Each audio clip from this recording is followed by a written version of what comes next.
மக்களை வணக்கம். நான் உங்கள் கோடங்கி. அதிமுக பொதுச் செயலாளர் எடப்பாடி அவர்கள் ஒரு அறிக்கை ஒன்று வெளியிட்டிருக்கிறார். என்ன அறிக்கைன்னா, யார் அந்த மேலிடம் அப்படின்னு ஒரு கேள்வி கேட்டிருக்காரு.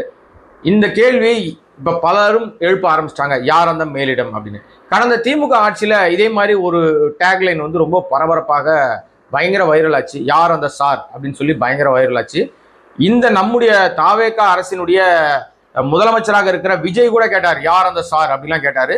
பயங்கரமா போராட்டத்தில் அந்த கேள்வியெல்லாம் கேட்டு ஏகப்பட்ட விஷயங்கள்லாம் செய்தார் இல்லையா. இப்போது இவர் ஆட்சி காலத்துல யார் அந்த மேலிடம் அப்படின்னு சொல்லி ஒரு கேள்வியை இப்போது முன்வைத்திருக்கிறார்கள். எதிர்கட்சிகள்லாம் கேள்வி கேட்க ஆரம்பிச்சிட்டாங்க. அது என்னடா பிரச்சனை அப்படின்னு சொன்னா, இப்போ சிங்க பெண்கள் அதிரடி படைன்னு ஒன்று ஆரம்பிச்சிருக்காரு இல்லையா.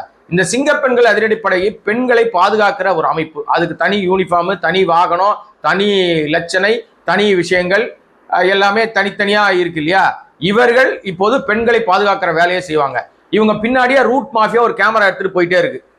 இப்போ இது வந்து பெரிய வைரலா போயிட்டு இருக்கு. அவன் பெண்கள்லாம் அந்த போலீஸ் அந்த உடை அணிந்து பின்னாடி சிங்க பெண் எழுதியிருக்குது நீல நிற உடையில அவங்க போறாங்க. பின்னாடியே ஒரு கேமரா அவங்களை ஃபாலோ பண்ணிட்டே போயிட்டே இருக்கு. சினிமா மாதிரியே போயிட்டு இருக்கு. உடனே அவங்க பெண்கள்லாம் பாக்குறாங்க. உடனே பெண்கள்லாம் பேசுறாங்க, அம்மா நீங்க வந்த உடனே எங்களுக்கு நிம்மதியா நடக்க முடியுது எங்களால, அப்படி இப்படின்னு பயங்கர புகழ் தள்ளுறாங்க. அப்புறம் அப்படியே போயிட்டே இருக்காங்க. எல்லாரையும் செக் பண்றாங்க. இதெல்லாம் ரீல்ஸாக எடுத்துக்கிட்டு சீன் போட்டுட்டு இருக்காங்க. என்னப்பா இது கேவலமா இல்ல, அசிங்கமா இல்லையா? இப்படி வந்து போய் அப்படியே பின்னாடியே கேமரா போய் ஃபாலோ பண்ணிட்டு போறதுக்கு பேர் தான் சிங்கப்பெண் அதிரடிப்படையான காரி துப்புறாங்க தமிழ்நாட்டு மக்கள். இது ஒரு பக்கம் இருக்கட்டும்.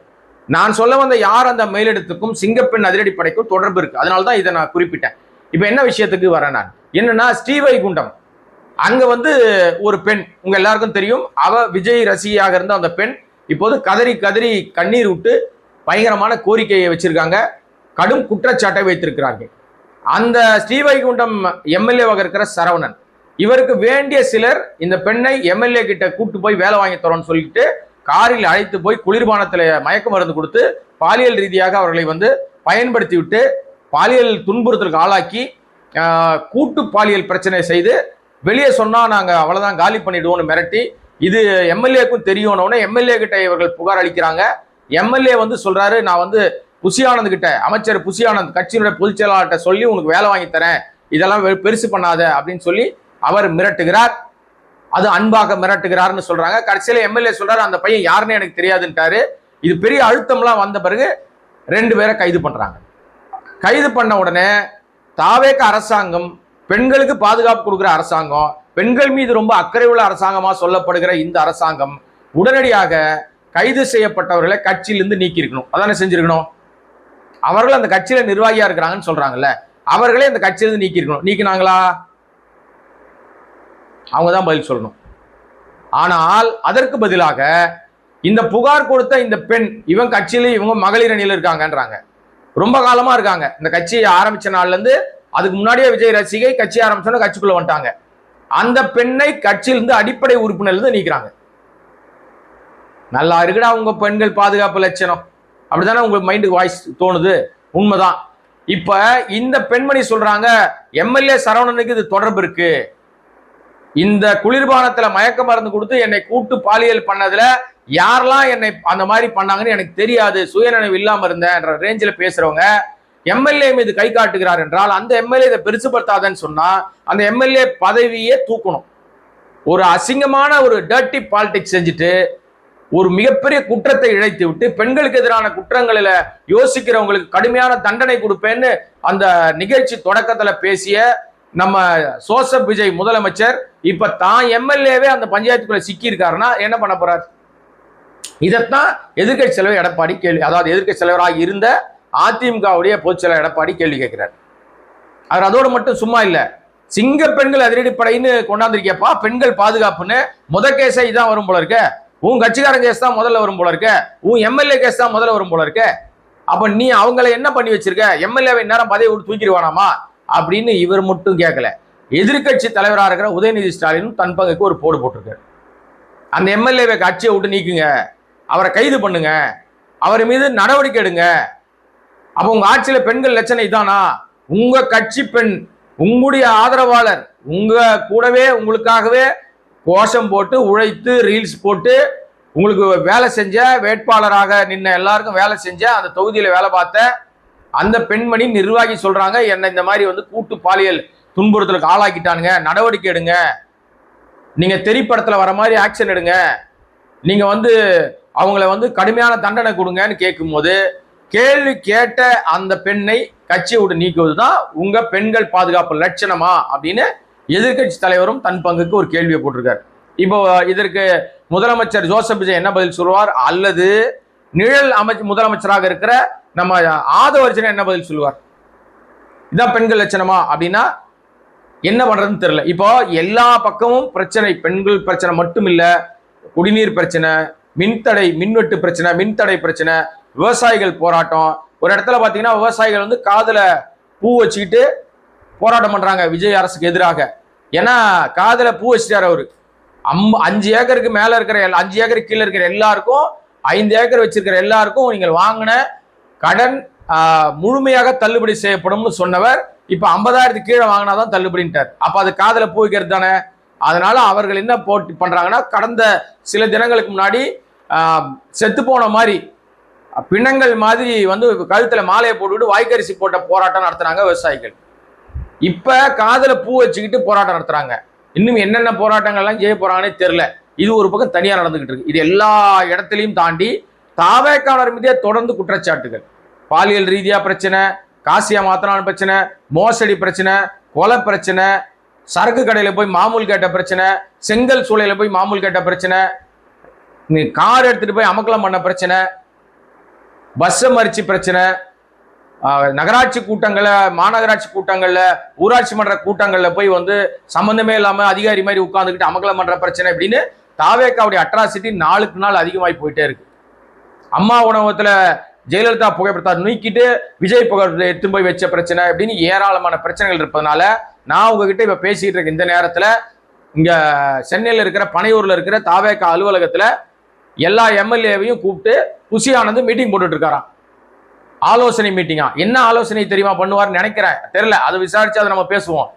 என்ன சொல்லுவார்னா, எப்ப உங்க பேர்ல தான் ஏகப்பட்ட கம்ப்ளைண்ட் வருது, மரியாதையா இருங்க ஐயா, உயிரை வாங்காதீங்க, ஏற்கனவே 7.5 ஏகப்பட்டது இருக்கு, நமக்கு மெஜாரிட்டியே கிடைக்கல, மைனாரிட்டி கவர்மெண்ட், நீங்க பண்ற அட்ராசிட்டியில கவுத்து விட்டுற போறாங்கப்பா, ஆட்சி கட்சி கல்ச்சர போறாங்க, யாரும் ஊடகத்தை பார்க்காதீங்க, ஊடகங்களை வந்தா தலையில துண்டு போட்டு ஓடி போயிருங்க, அமைச்சர்களுக்கும் கட்டுப்பாடு, எம்எல்ஏக்களும் கட்டுப்பாடு விதிக்கிறதுக்கான வேலையை செய்வதாக நமக்கு தெரிகிறது. அது மட்டும் இல்லாமல் இந்த சரவணன் இருக்கார்ல, அதாவது இந்த ஸ்ரீவைகுண்டம் தொகுதியினுடைய எம்எல்ஏவா இருக்கிற இந்த சரவணன் தாவேக்கால எம்எல்ஏவா இருக்கிறதோடு மட்டும் இல்லாமல் விஜயனுடைய ரசிகராக இருக்கிறார், ரசிகர் மண்டலத்தில் இருக்கிறார் தான் நம்ம நினைக்கிறோம் இல்லையா. ஆனால் அது இல்லை போல இருக்கு. அதை தாண்டி ஒரு மிகப்பெரிய ஒரு மாஃபியா கேங்கோட அடிப்பொடியாக இருக்கிறார்ன்ற தகவலை சமீபத்தில் கைதான மாரிதாஸ், கைதாகி விடுதலை ஆயிருக்கார் இல்லையா மாரிதாஸ், அவர் ஒரு பதிவு ஒன்று போட்டிருக்கார். காலையிலேயே அவர் என்ன போட்டிருந்தாருன்னா, வணக்க லாட்ரி அப்படின்னு போட்டிருந்தாரு. அப்போவே ஏதோ ஒரு லாட்ரி பஞ்சாயத்தை அவர் வெளிப்படுத்த போறாரு அப்படின்ற மாதிரி தான் எல்லாரும் பேசினாங்க. அவர் இன்றைக்கு ஒரு ட்வீட் ஒன்று போட்டிருக்காரு. அந்த ட்வீட்ல அவர் என்ன குறிப்பிடுறாரு அப்படின்னு சொன்னா, இந்த சரவணன், இந்த நபர், அதாவது ஸ்ரீவைகுண்டம் பாலியல் குற்றச்சாட்டுல சிக்கி இருக்கிற இந்த சரவணன், அவர் மேலிடத்துக்கு தெரியும், அமைச்சருக்கு தெரியும், மேலிடத்துக்கு தெரியும், அமைச்சர்கிட்ட சொல்லி உனக்கு வேலை வாங்கி தரேன்னு சமரசம் பேசியதாக சொல்லப்படுகிற இந்த எம்எல்ஏ சரவணன், ஒரு எம்எல்ஏ பார்க்குற வேலையாங்க, இது கேடுகட்ட வேலை இல்லை, இது அசிங்கமான வேலை இல்லை. பட் அப்படிப்பட்ட அந்த கேடுகட்ட அந்த சரவணன் இது மட்டும் செய்யல, அதை தாண்டி அவர் லாட்ரி மாஃபியா கும்பலோடு கை கோத்திருக்கிறார். இந்த 1 நம்பர் 2 நம்பர் 3 நம்பர்னு சொல்றாங்கல்ல, இந்த மாதிரியான லாட்ரிகளை வாட்ஸ்அப் மூலமாக நடத்துகிற மிகப்பெரிய ஒரு நெட்வொர்க்கை வச்சிருக்காருன்னு சொல்லி பல வாட்ஸ்அப் ஸ்டேட்டஸுக்கு, வாட்ஸ்அப்புடைய அந்த இது இருக்குல்ல ஸ்கிரீன்ஷாட்ஸ், இது எல்லாத்தையுமே அவர் மாரிதாஸ் அவர்கள் வெளியிட்டிருக்கிறார். இப்போ நமக்கு மாரிதாஸ் மீது நிறைய மாறுபட்ட முரண் இருக்குன்னு வச்சுங்க, வலதுசாரி ஆதரவாளர், அவர் நிறைய கடந்த காலங்களில் நிறைய பொய் சொல்லியிருக்காரு, நிறைய விஷயங்கள் பேசியிருக்கிறாரு. ஆனால் இப்போது இந்த சரவணன் குறித்து தான பல விஷயங்களை ஏண்டா எலி அம்மனமா ஓடுது அப்படின்னு சொல்லி பார்ப்பாங்கல்ல. ஆனால் அதுவே ஜட்டி போட்டுட்டு ஓடுச்சுன்னா வித்தியாசமா பார்ப்பாங்க. எலி அம்மனமா தான் ஓடும், அதுக்கு ட்ரெஸ் போட தெரியுமா. ஆனால் அது ஜட்டி போட்டுட்டு போச்சுன்னா அப்போ அந்த எலியை யாரோ வளர்க்குறாங்க, வளர்க்குறவங்க அதுக்கு ஒரு ஜட்டியை போட்டு விட்டுருக்காங்கன்னு நம்ம புரிஞ்சுக்கலாம்ல. அந்த மாதிரி மாரிதாஸை ஏண்டா கைது பண்ணாங்க அப்படின்னு நமக்கு ஒன்றும் புரியல. மாரிதாஸ் அப்படி ஒன்றும் பெருசா எதுவும் பேசலையே. இதை விட பயங்கரமா பேசுகிற ஆட்கள்லாம் வெளியே நடமாடிட்டு தானே இருக்காங்க. மாரிதாஸை ஏன் குறிப்பிட்டு கைது பண்றாங்க அப்படின்னு சொல்லி பார்த்தா, மாரிதாஸ் சொன்ன விஷயங்கள்ல ஆதவ், லாட்ரி மாஃபியா, பஞ்சாயத்து, அந்த குடும்பத்தோட பல்வேறு விஷயங்கள் இதெல்லாம் வச்சு வெளுத்து விட்டுருந்தார். லாட்டரியை தொட்டதுனால ஆஹா விட்டா சிக்கலாயிடும், ஏதோ ஸ்மெல் பண்ணி வச்சிருக்காரு, அதை பிடிக்கணும்னு ஆதாரங்களை எடுப்பதற்காக அவரை கைது பண்ணி உங்க வீட்டில் சோதனை போட்டு சில ஆதாரங்களை எடுத்திருக்காங்க போல இருக்கு. அதைத்தான் குறிப்பிட்டார். என்கிட்ட அந்த ஆதாரத்தை கொஞ்சம் எடுத்துட்டாங்க, மீதி இருக்கிற ஆதாரங்களை நான் இன்றைக்கு வெளியிடுவேன் அப்படின்னு சொல்லியிருந்தார்.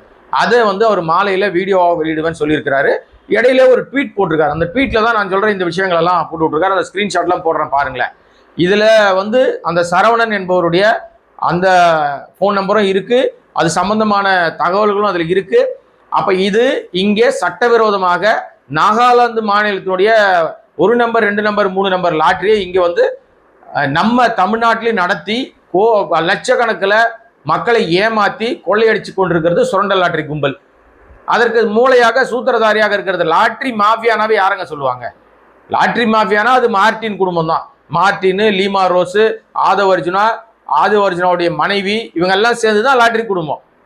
சார்லஸ் மார்டின், பாண்டிச்சேரியில் சார்லஸ் மார்டின், இந்த கும்பல் தான், இந்த குடும்பம் தான் லாட்டரி குடும்பம்.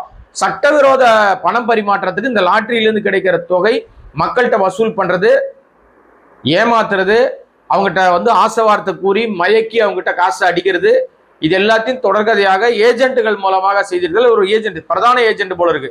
அதனால இவரை காப்பாத்துறதுக்கு தான் இந்த அரசாங்கம் முயற்சி எடுக்குது, தாவேக அரசாங்கம். ஒரு பாலியல் குற்றச்சாட்டு என்னை மயக்க மருந்து கொடுத்து குளிர்பானத்துல நான் அந்த விஜய்க்கு ரசிகையா இருந்தது கிடைச்ச எனக்கு பரிசு இதுதானா அப்படின்னு அந்த பொண்ணு கதற விஷயம். ரொம்ப பேசினேன்னா உன் குழந்தைய கொன்றுவோன்னு மிரட்டுறது, இது எந்த விதத்துல நியாயம்? அப்போ உடனடியாக இதுல அமலாக்கத்துறை தலையிடணும், ஐடி டிபார்ட்மெண்ட் தலையிடணும், அந்த சரவணனை கைது பண்ணணும். அவர் எம்எல்ஏவா இருந்தாலும் பரவாயில்ல, கவர்னர் உடனடியாக, ஏன்னா சட்டமன்ற உறுப்பினர்கள் மக்கள் பிரதிநிதிகளை அரெஸ்ட் பண்ணனா கவர்னர் தான் கையை சொல்லணும். கவர்னர் இந்த மாதிரியான லாட்டரி கும்பல், மாஃபியா கும்பலுக்கெல்லாம் அடிப்பணிச்சு போகக்கூடாது. ஒன்றிய அரசாங்கத்துக்கு இது ஒரு பெரிய லட்டு மாதிரி இந்த மேட்ரு. இப்ப இதையும் அவங்க நம்ம சோசப் விஜயினுடைய குடுமையை பிடிச்சி ஆட்டுறதுக்கான இன்னொரு பாயிண்ட்டும் மாட்டிக்கிச்சு. அதற்கான ஆதாரங்கள்லாம் எடுத்துட்டாங்க. இப்ப ஆதாரங்கள்லாம் இவர் வெளியிடுறாரு. அப்ப இது சம்பந்தமான விசாரணை யார் நடத்துவா? தமிழ்நாடு அரசு நடத்தினா உண்மையான விசாரணை வராது, சிபிசிஐடி நடத்தினா உண்மையான விசாரணை வராது. அப்ப இதுக்கு ஒரு சிபிஐக்கு தான் போகணும். ஏற்கனவே சிபிஐக்கு போய் மாட்டியிருக்காரு. இப்ப இந்த வழக்குல எல்லாரும் சொல்லுகிற ஒரு குற்றச்சாட்டு என்னன்னா, சம்பந்தப்பட்ட சரவணன் கைது செய்யப்படணும், அந்த எம்எல்ஏ கைது செய்யப்படணும். அந்த கைது செய்து இதற்கு யாரெல்லாம் காரணம், இந்த பாலியல் குற்றச்சாட்டு இது இந்த பொண்ணு மட்டும் தானா, இன்னொரு பொண்ணு மாட்டியிருக்கதா சொல்றாங்க, இந்த 2 பேர் மட்டும் தானா, இல்ல பொள்ளாச்சி பாலியல் மாதிரி ஏராளமான பெரிய நீண்ட நெட்வொர்க்கா? ஏன்னா ஒரு நாளெல்லாம் இவனுங்க இவ்வளவு துணிகரமாலாம் அந்த காரியத்தை செய்ய மாட்டாங்க. ஆட்சிக்கு வந்த 2வது நாளே இந்த மாதிரி எல்லாம் செய்ய மாட்டானுங்க. அப்ப இவங்களை ரெகுலராக இந்த குற்றச்சாட்டுல ஈடுபடுகிறார்கள் இருப்பாங்க. இல்ல யார் யாரெல்லாம் தொடர்பு இருக்கு, யார் யார் கடந்த காலங்கள்ல எப்படிலாம் காசு கொடுத்து தப்பிச்சாங்க, இந்த எம்எல்ஏ உடைய பின்புலம் என்ன, இவர் எப்படி இவருக்கு எப்படி சொத்து சேர்ந்துச்சு, இவர் யார், இதற்கான எல்லா விஷயங்களையும் கண்டிப்பாக கண்டறிய வேண்டியது இடி டிபார்ட்மெண்டோட வேலை, ஐடி டிபார்ட்மெண்டோட வேலை. இதெல்லாம் ஒன்றிய அரசாங்கத்து கட்டுப்பாட்டுல இருக்கு, மாநில அரசாங்கம் செய்யாது. விஜய் காப்பாற்ற தான் பார்ப்பார். யார் அந்த மேலிடம்னு கேட்டா பதில் வராது. ஏன்னா ஆல்ரெடி சினிமாக்குள்ள இருந்து வந்திருக்காரு. சினிமா துறையில என்னென்ன பிரச்சனை இருக்குன்னு எல்லாருக்கும் தெரியும், அது நம்ம இப்ப பேச வேண்டாம். அந்த சினிமா துறையில இந்த மாதிரி எல்லாத்துக்கும் செய்யக்கூடிய ஒரு நபராக இருக்கிறவர் தான் நம்ம ஜெகதீஷ் பழனிசாமியா இருக்கிற அந்த ரூட் மாஃபியாவுடைய ஓனர். அவர் நிறைய நடிகைகளுக்கு அவர் தான் மேனேஜர். நீங்க தப்பா நினைச்சீங்கன்னா நான் பொறுப்பு கிடையாது, அவர் மேனேஜரா வேலை பார்க்கறாருன்னு தான் சொன்னேன் நான். ஆக இதுல ஒன்றிய அரசாங்கம் தயவு செய்து இதுல கவனம் செலுத்தணும், இடி உள்ள வரணும்னு கோரிக்கை வைக்கணும். 2வது சரவணன் எம்எல்ஏ உடைய பதவி நீக்கம் பண்ணி அவர் அரெஸ்ட் பண்ணணும். அதுதான் இப்ப இருக்கிற மிகப்பெரிய கோரிக்கை. எல்லா கட்சிகளும் அந்த கோரிக்கை முன்வைக்கணும். என்ன பண்ண போகுது, இவர் என்ன ஆதாரங்களை மறுபடியும் வெளியிட போறாரு, என்ன பஞ்சாயத்து வரப்போகுது அப்படின்றத பொறுத்திருந்து பார்ப்போம். இதுவரை கோடை வாய்ஸ் சேனல் சப்ஸ்கிரைப் பண்ணாம பார்த்துட்டு இருக்க அன்பு நண்பர்களே, சப்ஸ்கிரைப் பண்ணீங்கன்னா பல விஷயங்கள் பேசலாம். நன்றி, வணக்கம்.